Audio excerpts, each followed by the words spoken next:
Hi friends, అందరికీ good morning. Welcome to our channel Sri Padma talks. రామలక్ష్మితో ఫణేంద్ర, సుశీల ఇలా అంటూ ఉంటారు. నువ్వు చెప్పే విషయాలను బట్టి చూస్తుంటే నీకు సీతాకాంత్కి ప్రమాదం ఉందమ్మా. అందుకనే నువ్వు నీ భర్తకి నీ వాళ్ళకి దూరంగా ఇక్కడ ఉండి మైథిలిగా కొత్త జీవితాన్ని ప్రారంభించమ్మా అని ఫణేంద్ర, సుశీలాలు అంటారు. అప్పుడు లేదు, నేను ఎలాగుంటాను, నా భర్తను వదిలి నేను ఎలాగుంటాను, నేను నా భర్త దగ్గరికే వెళ్ళిపోతాను అని చెప్పేసి అక్కడి నుండి రామలక్ష్మి వెళ్ళిపోద్ది. వెంటనే మన మనవరాలు వెళ్ళిపోతుందండి అని సుశీల అంటది. అప్పుడు ఫణేంద్ర అంటాడు, మన మనవరాలు మన దగ్గర ఉండాలని మనం ఎలాగనుకుంటున్నామో అలాగే రామలక్ష్మి తన భర్త దగ్గర ఉండాలి అని తను కూడా అనుకుంటుంది కదా. అందుకునే తను వెళ్తుంది. సరే, తన భర్త గురించి తెలుసుకుని తన భర్తని రక్షించుకోవాలి, కాపాడుకోవాలి అని తను నిర్ణయం తీసుకున్న తర్వాత మన దగ్గరికి వచ్చి తీరుతుంది. ఆ భగవంతుడు మన మనవరాలు మన దగ్గర ఉండాలి అని రాసి పెట్టి ఉంటే తప్పకుండా తిరిగి వస్తుంది రామలక్ష్మి, సుశీల అని చెప్తాడు ఫణేంద్ర తన భార్యతో. కట్ చేస్తే డైరెక్ట్గా గురువుగారి దగ్గరికి వెళ్ళిపోద్ది రామలక్ష్మి. అప్పుడు గురువుగారు ధ్యానం చేసుకుంటుంటారు. రామలక్ష్మి రామ్మ అంటారు. గురువుగారు, మీరు చెప్పినట్టే జరిగింది గురువుగారు, మీరు చెప్పినట్టే మా ఇద్దరికి ప్రాణగండం ఉంది అని చెప్పారు. అలాగే జరిగింది గురువుగారు. ముందుగా నీ భర్త చనిపోతాడు ఈ జన్మలోని అని చెప్పారు కదా, అలాగే నా భర్త కూడా చనిపోయాడు గురువుగారు. ఏంటండి నా జీవితం ఎలాగయింది అని చెప్పి ఏడుస్తూ అడుగుతుంది గురువుగారిని. అదేనమ్మా, ఊహించనివి జరిగినదే జీవితం తల్లి. నువ్వు అనుకున్నట్టు నీ భర్త చనిపోలేదు, ఇంటి దగ్గరే ఉన్నాడు. కావలిస్తే నీ భర్తని చూసుకో నువ్వు అంటే, అవునా గురువుగారు, నా భర్త బతికే ఉన్నాడా, నా చేతుల మీద తన ప్రాణాలు పోయాయి గురువుగారు అంటే, లేదమ్మా, మొత్తానికి మృత్యుగండము దాటి ఆ అమ్మవారి దయ వల్ల నీ భర్త బతికే ఉన్నాడు. కావలిస్తే నేను చెప్పింది నిజమో అబద్ధమో తెలుసుకో, నీ భర్త ఇంటికి వెళ్ళి నీ భర్తను చూసుకో అని అంటారు గురువుగారు. అలాగేనండి, చాలా సంతోషం, నా భర్త బతుకున్నాడు అని చెప్పినందుకని అక్కడ నుండి వెళ్ళబోతూ ఉంటుంది రామలక్ష్మి. ఆగమ్మ రామలక్ష్మి, నువ్వు నీ భర్తను చూసి వచ్చేలా తప్ప నీ భర్తతోటి నువ్వు కలిసి ఉండకూడదు అని అంటాడు. అదేంటి గురువుగారు, నా భర్తతో కలిసి ఉండకపోతే నేనెవరితో కలిసి ఉండాలి గురువుగారు, నేను ప్రేమించే భర్త, నాకు దేవుడిచ్చిన భర్త, నేను ఆ భర్తతోటే ఉంటాను అని అంటది. లేదమ్మా, మీకు విధి రాసిన రాత, నువ్వు మళ్ళీ సీతాకాంతతో కలిసి ఉంటే మళ్ళీ మీ ఇద్దరికి ప్రమాదం అమ్మ. అలాగే ప్రాణగండం ముప్పు ఇంకా అలాగే ఉంది. అందుకని మీరు ఇద్దరూ కలవకూడదమ్మా. ఎందుకు అంటే, ఆ భగవంతుడు పరిష్కారం చూపే వరకు మీరిద్దరూ విడివిడిగా ఉండాల్సిందే అంటారు స్వామీజీ. దీనికి పరిష్కారమే లేదా అని అంటే, అదే చెప్తున్నాను కదమ్మా, భగవంతుడు మనకి దారి చూపే వరకు మీ ఎడబాటు తప్పదు అని స్వామీజీ చెప్తారు. అదేంటి గురువుగారు, ఇప్పుడు నేను ఎక్కడికి వెళ్ళాలి, నా భర్త దగ్గర కాకుండా నేను ఎక్కడికి వెళ్ళాలి గురువుగారు, నేను ఎక్కడికి వెళ్ళాలి అని చెప్పేసి ఏడుస్తూ ఉంటుంది. నీకు ఆశ్రయం ఇచ్చిన వాళ్ళని వదిలేసి నువ్వు తప్పు చేసావమ్మా. నువ్వు మళ్ళీ నీ ఆశ్రయం ఇచ్చిన వాళ్ళ దగ్గరికే నువ్వు తిరిగి వెళ్ళమ్మా. నువ్వు నీ భర్తకి నీ వాళ్ళకి దూరంగా ఉంటేనే నీకు నీ భర్తకి మంచిది అని గురువుగారు చెప్తారు. ఇంకేమీ చేయలేక ఏడుస్తూ అక్కడి నుండి రామలక్ష్మి వెళ్ళిపోతుంది అనమాట. డైరెక్ట్గా తన భర్తను చూడటానికి తన అత్తారింటికి వెళ్ళిపోతుంది రామలక్ష్మి. అప్పటికి వెళ్ళేసరికి సీతాకాంత్ వాళ్ళ అమ్మతో మాట్లాడుతున్న మాటలు వింటదనమాట పక్క నుండి. అంటే రామలక్ష్మి ఎవ్వరూ చూడకుండా పక్క నుంచి వింటూ ఉంటుందన్నమాట. రామలక్ష్మి వాళ్ళ అత్తగారు, నువ్వు రామలక్ష్మి పిండ ప్రదానం చెయ్యి నాయన అంటే, లేదు అమ్మా, నేను చేయలేనమ్మా, నా చేతులారా నా భార్యను చంపుకున్నానమ్మా, ఇప్పుడు వెళ్ళొద్దు, తర్వాత వెళదాము అండి అని చెప్పినా కూడా నేను వినకుండా, ఏం కాదు రామలక్ష్మి, నువ్వు ఊహించినట్టు ఏమీ జరగదు అని చెప్పి నేను తీసుకొచ్చి నా చేతులారా నా భార్య ప్రాణం నా చేతుల్లో పోయింది, నా చేతులారా నా భార్యను చంపేశాను, నేను పిండ ప్రదానం చేయలేనమ్మా అంటూ ఉంటాడు సీతాకాంత్. ఈ మాటలన్నీ విని, సరే నేను ఎలాగో నేను చనిపోయాను అని అనుకుంటున్నాడు మా ఆయన సీతాకాంత్.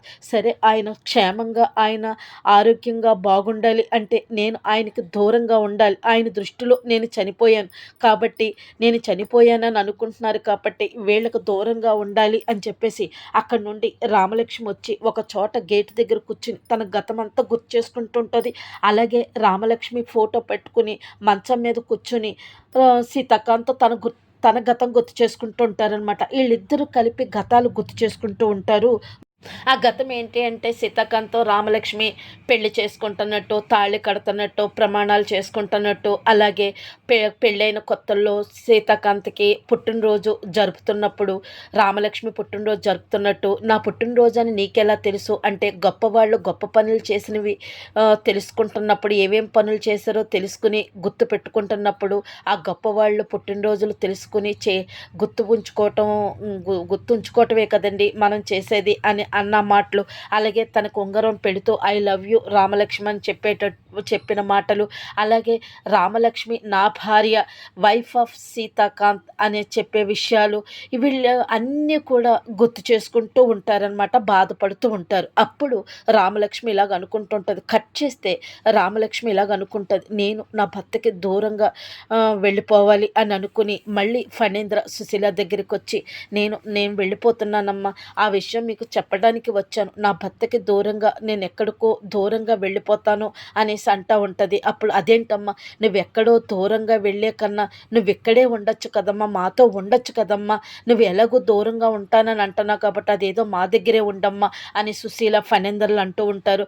అప్పుడు లేదు, నాది కాని జీవితం నాకు వద్దండి అంటది. అది కాదమ్మా, నాకు బోళ్ళంత ఆస్తుందమ్మా, ఈ ఆస్థానాలు ఉన్నాయి నాకు, ఈ ఆస్థానంలో కోట్ల మంది వేల మంది ఉద్యోగస్తులు ఉద్యోగాలు చేసుకుంటున్నారమ్మా, మేము ముసలివాళ్ళం అయిపోయాం, ఈ ఆస్తిని కాపాడి ఈ ఆస్థానంలో పనిచేస్తున్న వర్కర్స్ని రోడ్డు మీద పడకుండా నువ్వే కాపాడాలమ్మా, అలాగే కొన్ని వందల మంది ఈ ఆస్తిని కొట్టేయాలని స్వార్థంతో కొట్టేయాలని చూస్తున్నారమ్మా, వాళ్ళ ఆస్తి కానీ దొబ్బేస్తే ఈ ఆస్థానంలో ఉన్న వాళ్ళందరూ కూడా రోడ్డున పడిపోతారమ్మా, నేను మళ్ళీ చెప్తున్నానమ్మా, అదేదో మా దగ్గరుండి మా మనవరాలుగా మైథిలిగా నువ్వు కొత్త జీవితాన్ని ప్రారంభించమ్మా అని చెప్పి ఆ ముసలి దంపతులు కన్విన్స్ చేస్తారనమాట ఆ ఫణీంద్ర సుశీలమ్మలోని.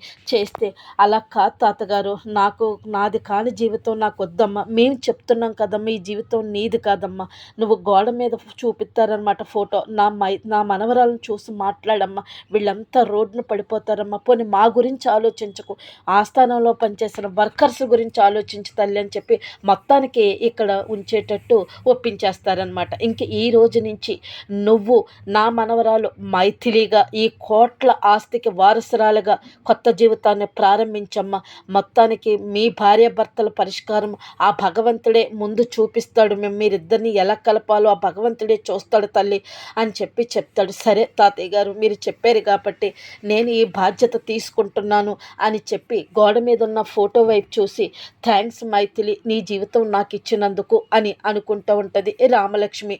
కట్ చేస్తే అక్కడ సీతాకాంత్ వాళ్ళ మేనల్లుడు లోపలికి వచ్చేస్తూ ఉంటారు. ఇంటికి వస్తే ఈ లోపు ఎదురుగా శ్రీలత, సందీప్, శ్రీవల్లి వచ్చేస్తారు. సీరియస్గా పైకి వెళ్ళిపోతాడు అనమాట సీతాకాంత్. ఎందుకంటే రామలక్ష్మి చంప మీద కొట్టే దెబ్బలు, హౌ డేర్ యూ, నువ్వు నన్ను హగ్ చేసుకున్నావు, నన్ను ఎలా హగ్ చేసుకున్నావు నువ్వు అని చంప మీద కొట్టే దెబ్బలు అన్నీ గుర్తు చేసుకుంటూ పైకి వెళ్ళిపోతాడు సీతాకాంత్. అప్పుడు సందీప్ అలా చూస్తూ ఉంటారు, ఏం మాట్లాడకుండా వెళ్ళిపోతుంటుంటే మొత్తం అప్పుడు అక్కడ ఉన్న ఫ్లవర్ వాజులన్నీ తీసుకొచ్చి పడేస్తూ ఉంటాడు జానకిరామ్. వెంటనే ఏంటి రామ్ అలా పడేస్తున్నావేంటి, ఏమి చెప్పకుండా మాకు ఎలా తెలుస్తుంది, బావగారేమో సీరియస్కి వెళ్ళిపోయారు, నువ్వేమో ఇలా పగలగొట్టేస్తున్నావు, ఏంటి విషయం అంటది శ్రీవల్లి. చెప్పు నాన్న, నువ్వు చెప్తేనే కదా మాకు తెలిసేది అంటది శ్రీలత. మళ్ళీ పడేస్తుంటే పట్టుకుని నువ్వు చెప్పవేంటి అని గట్టిగా అడిగేసరికి మాకు కొత్తగా వచ్చిన ప్రిన్సిపల్ మా నాన్నను కొట్టింది అని అంటుంది. అది ఎందుకు కొట్టింది, అన్నయ్య ఏదైనా తప్పు చేశాడేమో అంటాడు సందీప్. సందీప్, మా నాన్న ఎప్పుడు తప్పు చెయ్యడు అని అంటూ ఉంటాడు రామ్. అంతే, అలా చూస్తూ ఉండిపోతుంది శ్రీలత.